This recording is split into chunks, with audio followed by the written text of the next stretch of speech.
You're muted, Jason. Just how'd the guys bounce back, or mentality-wise? What have you seen from them since that game on Saturday? Yeah, so Jason, we practice here in 26 minutes and 15 seconds, so that'll be the first time that we've gotten together back out on the floor. A disappointed locker room, a frustrated locker room after the game. We didn't shoot the ball well. We didn't defend as well. It was the first time that we didn't share the ball with one another as well as we had in the past. We played a little bit selfish, and those are our players' words, not even my words. Those were some of the things that our guys had talked about. So we've got some areas to clean up for sure. So I guess, Jason, that's kind of, up to this point, once I get down with practice, we'll, probably have a little bit better feel. Nate. Eric, kind of where do you go from here is who you start in place of Justin Smith, and just kind of you're looking at your rotations. What do you think they're going to be? Yeah, Nate, I think that we're still tinkering, on what we'll do with the starting lineup. The lineup that we had the other night,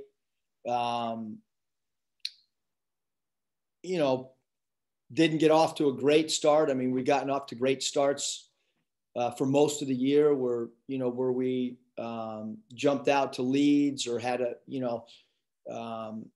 was not the case. Who starts? I'm not really sure. We've been meeting as a staff this morning. Probably won't know until, right before tip off who is going to start. We'll probably tinker with some different lineups today. Because we just don't have a lot of those. We don't have a lot of 6'6" guys that play kind of the 2, 3, 4. We have a group of bigs, and then we have a group of guards. And Justin and Moses are the kind of two guys that kind of slide back and forth between, but we'll still try to figure out who that'll be. And, we just need somebody to step up and fill a void. Bob. Eric, I don't know if you've seen the net rankings yet, but they came out. The first ones came out today. You guys are 24, Tennessee's 3, Mizzou's 10. I think Florida and LSU are like 22 and 23, just ahead of you guys. What are your thoughts on being 24 in that first net ranking? Bob, you see my note? Okay, wow, that's good. So what do you think about that?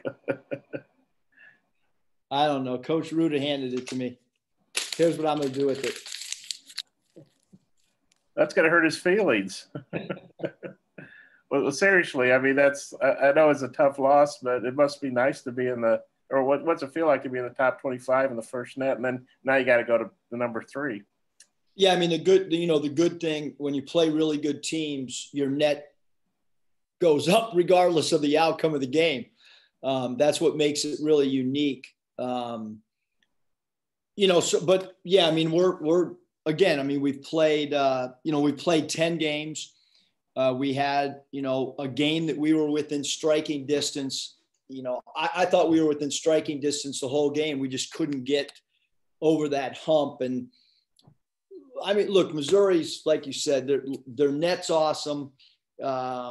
They've beaten some really good teams, and they're ranked in the top 15. So we knew once Missouri got ranked and they had played so well early in the season, and Tennessee, we knew that this is a really tough stretch because you got the game at Tennessee, you come home and you play Georgia, and then you got, 2 road games against, and I don't know the order, but you have Alabama and you have LSU. So this stretch we knew was going to be really difficult. And we kind of threw in that Auburn game to start. When the schedule came out, we were like, let's It's not an easy way to start.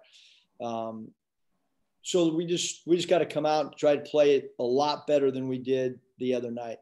Yeah, LSU's 23 and Alabama's 36. I can't believe Root didn't write that down too. But and Tennessee, I mean, I don't think anybody expected them to lose at home to Alabama, but I guess it just shows the parity in the SEC. Watching that, I assume you've watched that game. Scott, what are your thoughts on that game, and what are your thoughts on Tennessee overall? I mean, Coach Barnes is he's an incredible coach. He always has great defensive teams. They have a lot of talent. They have a lot of returners. I thought, last year Vescovi was really, really good coming in as a mid-year freshman. And he's just done nothing but get better and better. And Fulkerson's a really difficult matchup, number 10 at the center spot or the power forward spot, because of his ability to draw free throws. And he's got a spin game when he puts it on the bounce. And 35 Pons is arguably one of the best defenders in the nation, one of the best shot blockers, can make a three, elevates over people. James, a really, really, really good player as well. And then they bring guys off the bench that are really good. 45 Johnson's a good player and plays hard. And Springer, number 11, really good. And Victor Bailey, they're off guard, can really, really stroke the ball. He's an Oregon transfer. So that, I mean, they're a really talented team. I mean, that's, you look at their ranking and who they've beaten and it's for sure the best team that we've played this year. And then Connor, we know he's a good shooter, but he's had a couple rough shooting games. Do you sit him down and talk to him about that? Do you just kind of let him play through it? Or how do you handle that? Yeah, Bob, to be honest, I've always wanted our teams to play with great freedom offensively, and then they pay it back by really putting forth great effort on the glass and defensively. But I've sent a lot of text messages, a lot of phone calls, some individual meetings with guys face to face. Like, our shot selection has got to improve, and us sharing the basketball has got to improve. And it's not one guy. Last year I thought, you could argue we had some questionable shots with Isaiah and Mason, but those guys shot the ball at a really high clip. And we need, if guys are going to take, difficult shots, you've got to shoot them at a high percentage.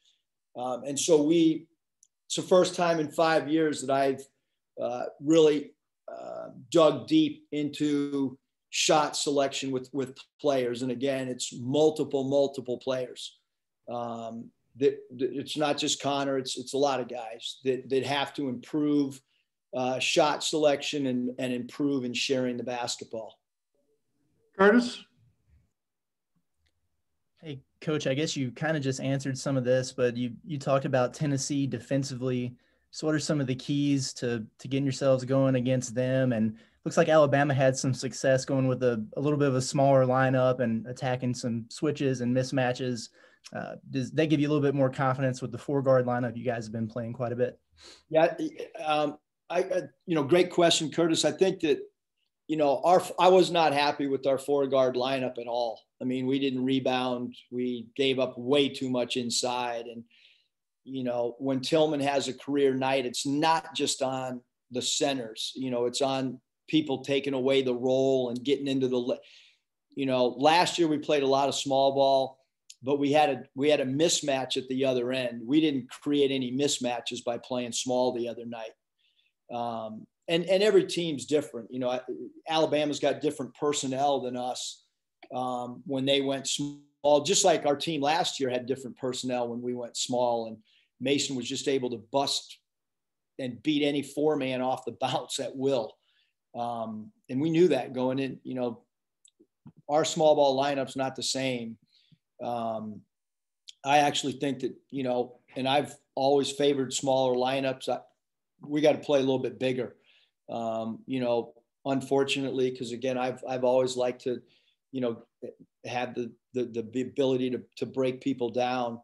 And then with their defense, I mean, I read a great article, about how they've studied, Bob Kloppenberg and his SOS defense. And interesting enough, Coach Kloppenberg had been my father's assistant with the Cavaliers, and I actually went to camp with Bob Kloppenberg when I was in 5th, 6th, 7th, and 8th grade. I went to his camp, and I know all about his defense, and it's hard to score on. It's all about disruption. It's about the offense having to react to the defense instead of the defense being the reactor. And again, I mean, I've read the book SOS. I've gone to the guys' camps. He worked for my dad. And I think that that's, again, according to an article that I read this morning, it was a really great article. One of their assistant coaches has really dove into that defensive philosophy and has kind of implemented it. And he's their defensive coordinator. And that's a great defense. It's a defense that's really hard to score on. So if you think you're just going to come down and score on the first side against that type of defense, it's not going to happen. The ball's got to move to the second side, to the third side, and you got to share the basketball. Hutch. Yeah, Coach, I guess y'all were 3 of 23 on layups the other night. After watching film, I mean, is there anything you put your finger on that contributed to that? Is there anything y'all could do in practice to improve that moving forward? I mean, I think that, to answer, is there anything we can do to improve? Certainly, I think that's why you have a coaching staff. And, I'm sure Hunter doesn't want me just to tell him that we're not going to improve when we're 3 for whatever from the layups. I mean, I have to, lay out a blueprint. I mean, I've talked to, everybody on staff on knock off the Euro steps, knock off the spin, like shoot a 2-foot jump stop and put the ball in the hole. Go old school on your finishes around the rim. So yes, I have addressed technique. Yes, I have addressed knock off the degree of difficulty layups. There's been a problem with this team all year, is our shots around the rim. It's not just one game. It got magnified in one game. But when you get an offensive rebound and there's 3 guys with their arms up, you don't try to shoot through 6 arms. You pass the ball out and you spray it around for a quick 3. And so, yes, Hutch, we got to work on that stuff today, tomorrow, shoot around. Because Missouri only had 1 block shot. That's 1 more than I had in the game. So I'm not sure why you missed layups if they had 1 block shot. Now you're going against a team in Tennessee that does block shots. So if you go in there, against Pons and Fulkerson, if I was going to pick a game, I thought we'd miss layups, it'd be Tennessee. So we've got to quickly figure out how to score around the rim when you're in the painted area. Scotty. Hey, Coach, what do you think led to some of that selfishness creeping in a little bit on Saturday? Was it guys just trying to do too much or what? Yeah, I mean, again, it's a great question. You know what I mean? I mean, I think that in basketball, Scotty, if you and I went and played pickup ball, you might not like my shot selection, and it just kind of happens. I mean, if you go play with a lunch group guy, like sometimes quick shots happen, or somebody's trying to get hot, or I don't know what, you know what I mean? I mean, I've been around a lot of games, and I don't want to use the word selfish. I want to use the word ill-advised shots. I guess is probably because I think we have a group of really high character student athletes that want to win. And that's why we won our first, 9 games, and we didn't have any hiccups in games that there's a lot of teams across the country that play non-conference games and they got hiccups all the time, and they do it year after year. And our guys handled their business, and we played really bad against a really good team. And we lost. And so that's what happens. And, so when you play against better teams, you got to really make extra passes. I think the big thing is you got to respect your opponent. If you're guarding me, Scotty, and you're in my airspace, I got to move the ball. Like, I have to respect your defensive ability. And so I think those are some of the things that I don't know if you can defend or not, Scotty, but I'm just using that as an example. I'm sure I could blow by you, attack your right, left hip, just finish at the rim. But hey, we just got to move the basketball. Bob, a couple follow-ups. Got to get to practice here soon. Hey, Eric, I'm sorry if I butcher your guy's name, but Kloppenheimer or Kloppenmeyer, whatever his name is. The fact that you know his defense so intricately, do you feel like that gives you guys, is that a plus going into this game since that's what Tennessee's doing? No, because I think that Coach Barnes is, he's one of the best coaches in the history of college basketball. And he's got great athletes that are really long. So you might know what they're hoping to do.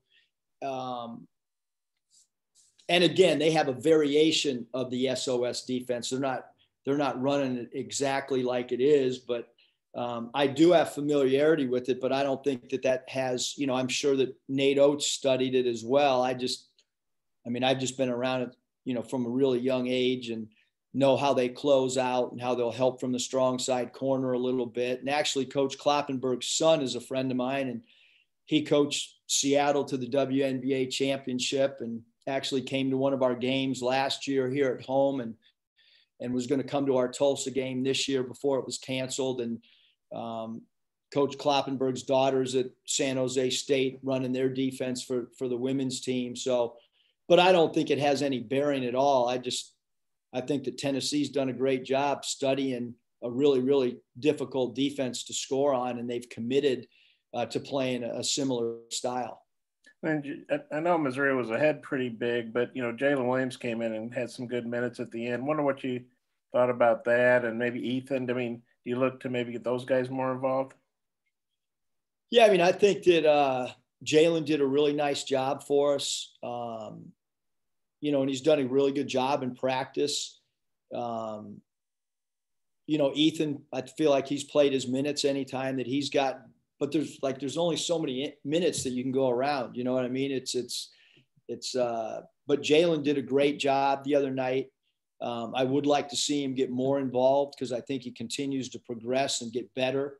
And then it just comes down to combinations. Like, the one thing that as a coach, do you have enough shooting on the floor? Do you have enough people that can create off the bounce on the floor? Getting back to Alabama did a great job of driving and kicking. Well, in order to drive and kick, you got to go buy one defender to draw an extra defender. And so that comes into play with your personnel on who's on the floor. Right now, we don't have quite enough guys that are beating their initial defender to create a scoring opportunity for a teammate. I'm sorry. Go ahead, Bob. Oh, just what the NCAA, no surprise, really. They announced the NCAA tournament's all going to be held in Indiana, mostly around Indianapolis. I think maybe Bloomington too. Just, you have any thoughts on that? No, I don't think so. Okay. Jason, final question. Hey, Coach, with Vance, is it a philosophy change for him, or is it a buy-in thing to maybe get him some more minutes, or is it just kind of where is he right now with what you're wanting from him and not getting the minutes that maybe you thought he might get earlier in the year? Yeah, I think it's definitely not buy-in. I came into the office yesterday. He's in here shooting. He was first one in this morning shooting. He's working. His shot hasn't been falling, and a lot of that can be not getting enough reps, meaning in game. If a guy goes in and he goes 0 for 1, that's not a fair way to assess either. But we do need Vance to rebound the ball, defend for us, get loose balls, get rebounds, because that's an area. But certainly from a three-point shooting, if he misses 1, if he misses 8, I still feel like he's one of the great shooter. But again, if you just take this phone call and add up how many guys I've been asked about minutes, there's only so many to go around. That's just how it is. When you got 12 or 9 or 11 eligible players to play, there's always going to be who can get more minutes. That's just part of the discussion that's going to always happen.